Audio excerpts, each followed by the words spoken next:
Epicurean smokes, where the good times burn. Hi everyone, welcome back to the channel. Steven here from Epicurean Smokes. Today we're talking about cigar aging, specifically the aging of Cuban cigars, so cigars out of the Habanos portfolio. I've made a list of what I think are the top 20 cigars for long-term aging.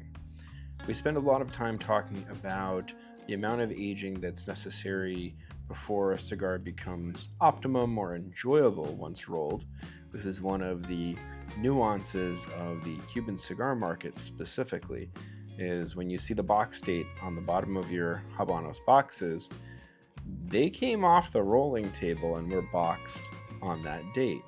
And so by the time they reach the hands of the consumer, there usually isn't a whole lot of time that's passing. I currently, here in June of 2025, have 2025 boxes of cigars from Habanos. So they're not really getting post-roll resting for most of the lines. And here we're specifically talking about what options an individual may have for long-term aging of regular production cigars. I'll include some that are a little harder to find. They'll still be standard production, and some that come from the La Casa de Habano releases. So those are the LCDH that have the second band, and you'll see two varieties of those. One is the Burgundy band for the LCDH stores, and the Gold band for the LCDH specialist stores. In any case, I do want to focus most of this list on releases that are specific to regular production. The idea is, what can an individual stock in their humidor that they may be able to enjoy for many, many years from now? I think for me, as somewhat younger cigar enthusiast, I want to know what cigars I can be obtaining now at this time to be able to enjoy them over the course of my later years in life, to be able to look back and kind of smile at my younger self and say, thanks for putting in this work. Because I think as cigars have gotten more and more expensive, especially in the Habanos portfolio, and more difficult to obtain, planning out the future aging of one's humidor stock may become a little more valuable. So hopefully this video helps somebody. Before we get into our list, we've got to give a shout out to our channel sponsors, Scheife, that makes some great cigar implements and accessories, as well as our other partners, Into the AM Clothing. They make some really comfortable and nice clothing items. For both of these retailers, just check out the links in the description. There's a discount code there for you, Epicurean10 for 10% off, so check them out. All right, let's start with number 20. These really aren't in any particular order, except the final five. My top five are the ones that I think are the most attainable and most cost-effective options. So stay tuned for the top five there. But we'll start with an absolute classic at number 20, the Cohiba Lancero. So Cohiba Lancero is just, there isn't a cigar that is more classic than that. You know, this, along with some Trinidads, were, Fidel Castro's cigars of choice, right? And so the Cohiba Lancero, for that reason, is one of the most iconic cigars that is still produced in Cuba at El Laguito. They're not easy to find, they are expensive, but that's true of most of the stuff on the list. That's kind of the nature of Habanos. But in terms of their profile for aging, Cohiba Lanceros are a fantastic one for that. The same goes for Cohiba Esplendidos. So a little bit larger ring gauge, long cigar, long smoke, but a profile that does exceptionally well with aging. Number 18, the Partagas Serie E, number 2. An E2, an aged E2 is very hard to beat in terms of the profile that it offers. It's a nice size cigar. So, some of the cigars you'll see on the list are a little bit smaller in their size. And so you can't really build long-term aging humidor on all small size cigars, but in the same respect, you can't really do it with all large size as well. It needs to be a balance of both, because you pick the cigar for the time you have. you want a cup of coffee, you're probably not going to pick up an Esplendido, right? You're going to be there for a couple hours. So the Serie E number 2 is at spot 18. Number 17 is currently one of my favorites for the year, the Hoyo Double Corona. Hoyo de Monterrey Double Coronas are like a full meal of a cigar. It's a multi-course meal. It is like smoking multiple different cigars in the evolution of flavor that you get over the course of smoking. And so for me, that makes it a really enjoyable cigar because I can get a lot of different flavor experiences out of it without getting bored. So Hoyo Double Corona at 17. The next one, another iconic one, the Trinidad Fundadores.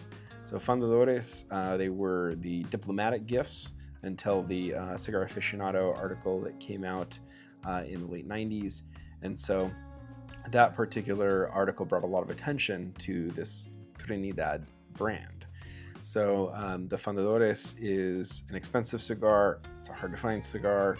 But again, this is one that will do exceptionally well with aging. And it's not, I mention it here because it's not commonly discussed. A lot of people think that cigars that have lighter profiles won't age well, and that's absolutely not true. So you do find that it's sometimes the reverse, where you'll find some lighter profile blends in which those blends do exceptionally well over time. Next on my list is another Trinidad. It's at number 15, the Esmeralda. So the Esmeralda, kind of on that same theme of taking a lighter cigar and aging it. It doesn't make it a paper bag. It doesn't take away from the flavor profile. What it does is it rounds off the harsh edges, and it allows this blend that is a heavier Seco blend, so a much more aromatic blend in the Fundadores and the Esmeralda, and it allows that part of the profile to shine through. So again, they do exceptionally well with age. The next two are kind of sister vitolas in the Monte Cristo line. So number 14 and number 13 are the Monte Cristo Especiales and Especiales number 2. And so the Especiales number 2 is a short Lancero. So instead of having a 7.5 inch long 38 ring gauge cigar, you got one that is 5.9 inch at 38 ring gauge. And that's kind of nice. It's a good intermediate size. You need to be done in about 45 minutes, and that Especiales number 2 can do that. Both of those are fairly similar. There are some differences, but they both do really well with long-term aging. Part of the logic there is if somebody enjoys the Monte Cristo profile, but they like a little more robust side to that profile, or a profile that does well with age, these smaller ring gauge Monte Cristos do really well over time. Next on my list, at number 12, we have the Ramon Allones number 3. So the Ramon Allones number 3 is a relatively newer blend from Ramon Allones, which is known to be one of the stronger blends in the Habanos portfolio. However, the number 3 is one that I suspect will do very, very well over time. At number 11, we have another absolute classic, the H. Upmann, and this is the Sir Winston. So a large format H. Upmann. It is another one that is hard to find, but is worth it. If you can get a hold of some Sir Winstons and hold them over time, they do very well. Number 10 is a brand we haven't discussed yet, Bolivar. Bolivar is very much a robust and stronger profile in the Habanos portfolio and has a certain gaminess to it. So it's not a blend that's for everybody. I wouldn't blind buy these cigars, but I personally, as somebody who enjoys lighter profiles, I enjoy Bolivar, and I think the Belicosos Finos is a very good one to hold long term for aging. So the BBF, the Bolivar Belicosos Finos. Number 9 is a group. So number 9 is Bejique. So Cohiba Bejique are the ones that are made with that top leaf, that Medio Tiempo. And Medio Tiempo has a much more robust, stronger flavor profile. And I don't think it really matters what size. I think whether somebody likes a 52, 54, 56, or even the new 58s that just came out, I think that all of them will age exceptionally well and do age exceptionally well. We've got more than 10 years since these have been out. And so So we are seeing that they do age very well, and they will likely continue to do so. Number 8 had my top spot for the best Cuban cigar of the year last year, and that is the Partagas Lusitanias. So the Lusitanias comes in a variety of different packaging sizes. It comes in a 10 count, a 25, and a 50. And if it's available, the 50 is the one. They're hard to find. They don't make a ton of them each year. But the 50 count, the 50 cabinet of Partagas Lusitanias is one to seek. If you have the choice between a slide lid box on any of these, a cedar box, or what they call a dress box, the cardboard, always pick the slide lid. Aging in cedar tends to be much, much better. And so if it's an option, pick that. If you can get your hands on a 50 cab, do so. Another one to mention here is the Por la Rañaga Petite Corona, the PLPC, some people call it. And Por la Rañaga is one that does very, very well with age. It's a smaller size, it's a Petite Corona, and they are one that often gets recommended for aging, specifically because of a very nice salted caramel note that starts to emerge by year 7, year 8. So the Petite Coronas there are a very, very good option for aging. The next one I put kind of an asterisk for these two, because one is the Partagas Aliados and the La Gloria Cubana Glorias. These, I think, especially like the Glorious just came out. I think 2022 they just came out as their release. They were announced 2021. So we don't know, with certainty that these will age well, but I do think that they will age well based on their profile. And the same goes for the Aliados. So I kind of put those together. They're not your standard regular release, with the LCDH bands. But they are around, and you can find them. They're not easy to find, but they are around. So kind of 2 on that line. The next will be the Partagas 898. So for those Lonsdale fans, you can get the nice Partagas profile in a Lonsdale size cigar, and that is called the 898. And they do very well with aging, as pretty much all Partagas does. The top 4 here on my list are the ones that are more attainable. And so I say they're more attainable because they have market availability and they are cost-effective options. Cost-effective in the Habanos world means different things than what we may think of in the North American market, but that's okay. So number 4 is the Partagas Shorts.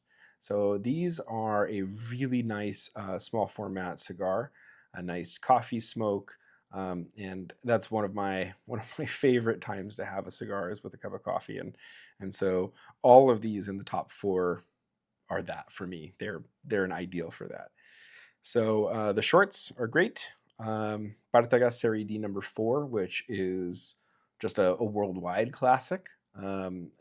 Cigar smokers around the world have been smoking the D4 for a lot of years, and it is one that is still attainable. Not as cheap as it used to be, but you can still get them at reasonable prices, especially if you're buying them by the box. Because if your intention is to age, whether you're buying a 10 count, 25 count, or where available a 50 cab, you're probably buying quantity.